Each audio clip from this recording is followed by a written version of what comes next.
I'll say what they won't say. A black guy killed a white girl. Not a big deal. Nope. Now, reverse the color. A white person killed a black person on a train. Breaking news, racist white person. That's what you'd hear. The gruesome events unfolded on the evening of August 22nd, right before 10 p.m. 23-year-old Irina Zaruska stabbed multiple times in the neck, pronounced dead on the scene on Charlotte's Lynx blue light rail. So like a subway or, I don't know, elevated train car, whatever. Surveillance from the train. I want you to watch it. There she is, just sitting there with her earbuds on her phone.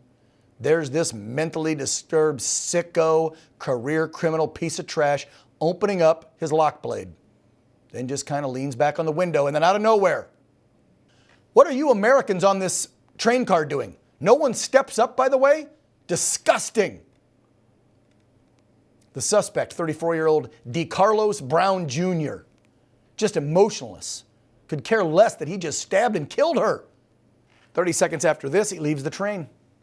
He was eventually caught. He's in jail. They want him to go under a competency evaluation. Oh, because he has a mental disorder now. Well, why'd you keep letting him out then, since you arrested him like 15 times over the last 14 years?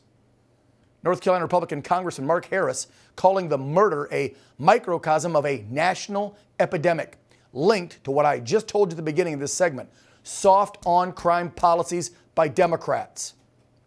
White House Deputy Chief of Staff Stephen Miller agrees, blaming reckless Democrat policies for enabling crime and protecting the offenders. In a sentiment echoed by the Transportation Secretary, Sean Duffy, who criticizes the mayor, who, by the way, the mayor is a Democrat of Charlotte, for trying to hide the ugly truth, aiding that public officials need to bear the responsibility. President Trump had this to say about the senseless tragedy earlier today. I just give my love and hope to the family of the young woman who was stabbed this morning or last night in Charlotte by a madman, a lunatic. Just got up and started. It's right on the tape.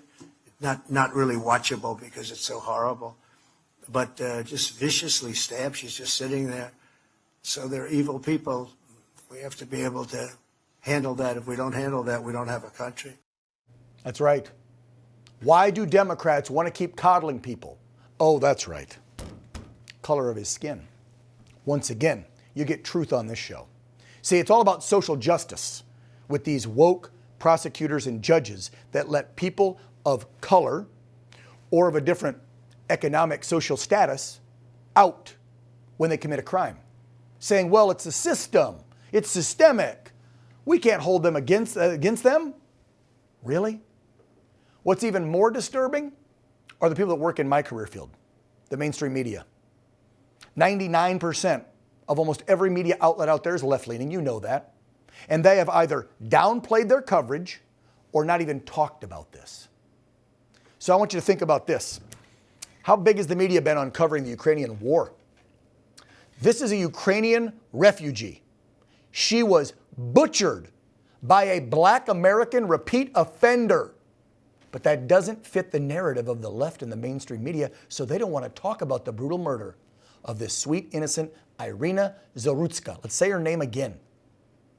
And now it's ignited a big debate on political narratives in the media. No kidding. Outlets like CNN, the New York Times, the Associated Press, and the Washington Compost are now being accused of deliberately downplaying this crime and others. Why? Because they don't want to expose the violence that's taking place in America at the hands of Democrats. This image speaks for itself. Multiple left-wing Democrat echo chambers filled with liberal stenographers masquerading as journalists provide zero coverage of the savage attack on her.